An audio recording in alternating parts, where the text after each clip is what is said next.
Terrific. Well, Australian teenagers are tired and it's taking a toll. There's growing evidence that lack of sleep during a sensitive developmental period is leaving teens vulnerable to the onset of mental illnesses.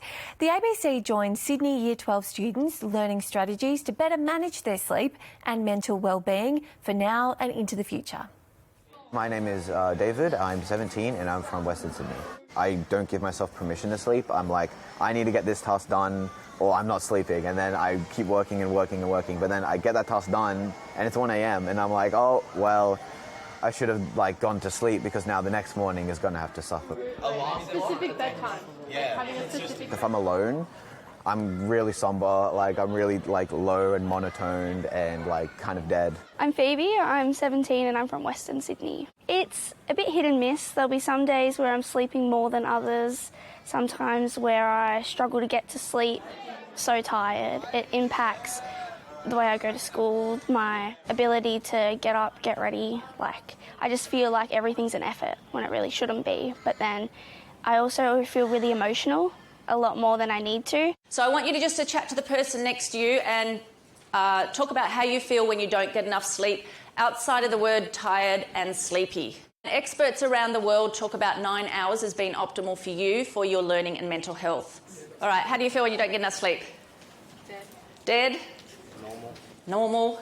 Terrible. Terrible. Exhausted. Exhausted. Frustrated. Frustrated. They often look tired. They're struggling to potentially engage with the learning, or they're feeling anxious or overwhelmed, and often when you dig a little bit deeper you realise that they have terrible sleep routines. Loads of fantastic questions as I went round. And so giving them that information and knowledge is a way for them to have better self-care and self-regulate. We also have siblings that keep us up at night, and then we also procrastinate, going to sleep sometimes. A lot of us do sport, work, all that, gym, sort of.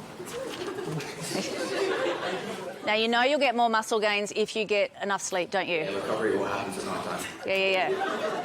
We know that sleep supports your mental health, your stress levels. I just want you to have a really great year this year, and getting enough sleep will just help you be the best version of yourselves in all those areas. Getting to bed early. I really need to get that part of my strict schedule, because a part of sleeping feels like it's taking that break. I'm not the only person that feels this way, and it's actually easier to correct than what we think. Now, the current sleep guidelines in Australia are 9 to 11 hours for children aged 5 to 13 years and 8 to 10 hours for 14 to 17-year-olds. Teenagers and families should, of course, seek help and speak to a GP if they are experiencing difficulties with sleep and mental health. OK, let's go to sport.